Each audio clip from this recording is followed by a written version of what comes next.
The Crow and the Candle, a Storytime Sunday original folktale by Aaron Vaughn. Long before clocks told the hours or calendars marked the days, people found other ways to remember. When someone they loved crossed into the beyond, they would light a candle in the window, a small flame to guide them home.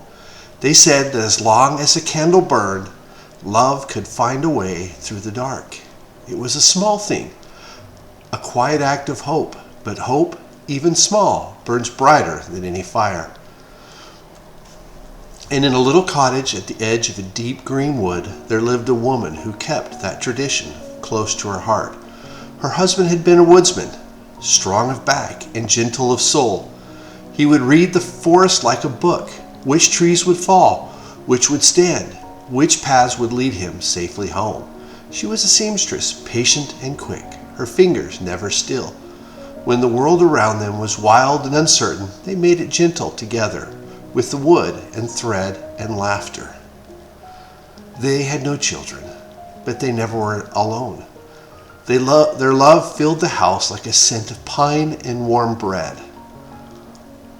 On the shelves, the woodsman's carving watched over them, a fox mid-leap, a rabbit curled to rest, a stag proud and still. He carved them with his favorite knife, smoothing every edge, with the care of a man shaping his own heart. And sometimes, when the firelight flickered, those wooden creatures almost seemed to breathe. But love, for all its warmth, must someday face the chill. As all things do, the other side came calling for the woodsman before it came for her. She buried him beneath the tallest pine, where the morning sun would find him first. And that night she lit a candle in the window. The flame trembled at first, then stood steady.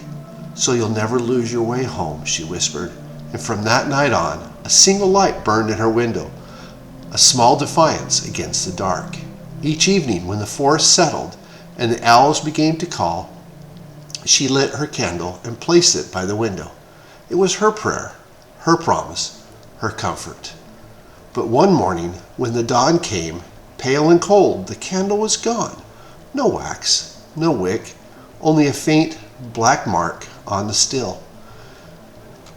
She frowned, puzzled, and replaced it. The next night, the same thing.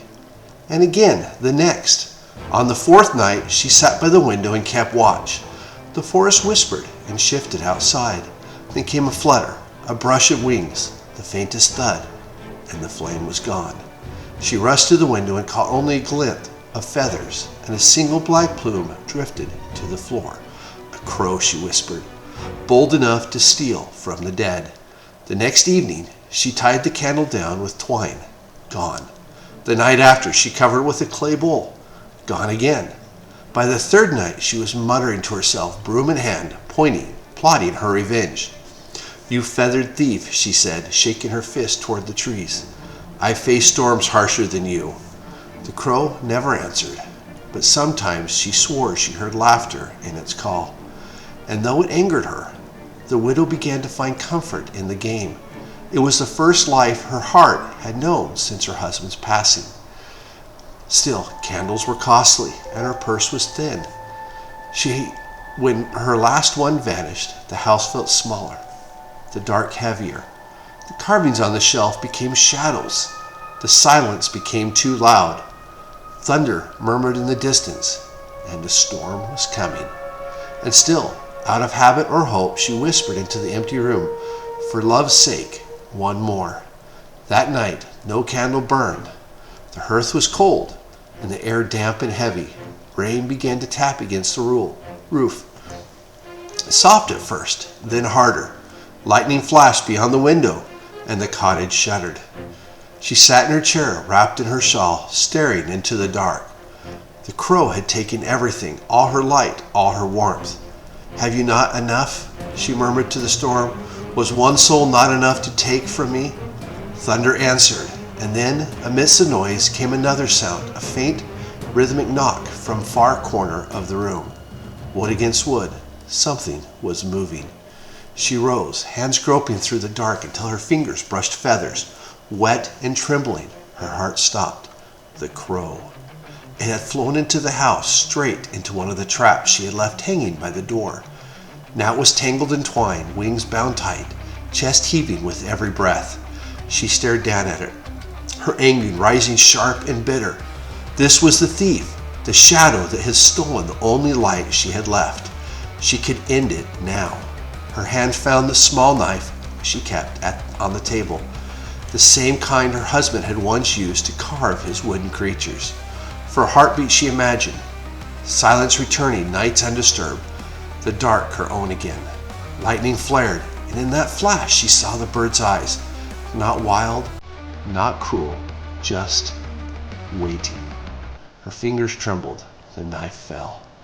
"Oh, you foolish thing," she whispered, kneeling beside it. "Why come back? There's nothing left to take." The crow made a low, rough sound, the sound that wasn't quite pain, but something like understanding. She freed the knots one by one, her hands unsteady. When the last loop fell away, the bird did not flee. It stood, dripping, and turned toward the door. Lightning flared again, white and blinding, and in that heartbeat she saw it framed in the doorway, feathers shining like wet stone, eyes catching the light. It looked back once, then hopped into the storm. She hesitated only a minute, then followed. The world outside was chaos, wind howling, rain falling in sheets, thunder splitting the night apart. The path vanished beneath her feet, but she moved forward, drawn by flashes of light and the sound of wings. Each bolt of lightning revealed the crow ahead, perched on a stump, a branch, the fallen fence post, always waiting, always watching. She stumbled at first, mud pulling at her shoes, her shawl heavy with rain. The sky tore apart again, and in that brief, terrible brightness, she saw her cottage. It shuddered, groaned, and fell. The roof caved inwards, the walls folded. A lifetime of memories swallowed in an instant. She gasped, crying out, but her voice was lost to thunder. And then came the crow's call, sharp and clear, cutting through the storm. It wasn't warning her away. It was calling her onward. She turned from the ruins and followed. Lightning flashed again and again, guiding her through the trees, one heartbeat of sight at a time. The storm began to ease. The thunder rolled away into the hills, and there, beneath the roots of an enormous oak, she saw the mouth of a cave, dark, deep, and dry. The crow vanished inside. She followed. The air within was still and cold. Her footsteps echoed softly on stone. She felt along the walls until her fingers brushed something smooth, a wooden box, a bundle of cloth. She knelt, opened it, and her breath caught. Candles, dozens of them, even ones she had lost. She laughed through tears, a broken, joyous sound. The crow had stolen and destroyed her light. It had saved it. And there, beside the candle, she found bread, a jar of honey, an old blanket, all gathered and sheltered from the storm. She pressed a trembling hand to her mouth. "Oh, you clever, blessed creature," she whispered. Her fingers found the small flint she kept tied in her shawl and struck it once, twice, and a spark caught. The first candle bloomed to life, its tiny flames trembling but true. Then she lit another, and another, until the cave began to glow. The light rose like dawn, spilling across the stones, chasing back the dark, warmth filling the air, and in its glow she saw something at the far wall. A small carving of a crow, wings spread wide, and beside it, her husband's old knife. She picked it up, thumb tracing the smooth handle worn by his hand. The weight of it brought her tears anew, not from the sorrow this time, but from gratitude. The living crow perched beside the carving, quiet, still, its eyes shimmering with reflection of every flame she had lit. In them she saw love, patience, enduring, unchanged. "You brought me home," she said softly, and the crow bowed its head, slow and solemn, then turned toward the mouth of the cave, and with the final beat of its wings, it was gone. She watched it disappear into the pale light of dawn. The storm was over. The world was washed clean. The widow sat among the candles for a long while, wrapped in her blanket, the glow of flickering over her face. For the first time in years, she felt warm, alive, at peace. And though the crow never returned, those who passed through the forest in the years that followed would sometimes speak of a light beneath the great oak on stormy nights, a soft, golden glow that burned steady through wind and rain, and a single black bird perched upon it, keeping watch, guarding the flame, so that love, once kindled, would never again be lost to the dark.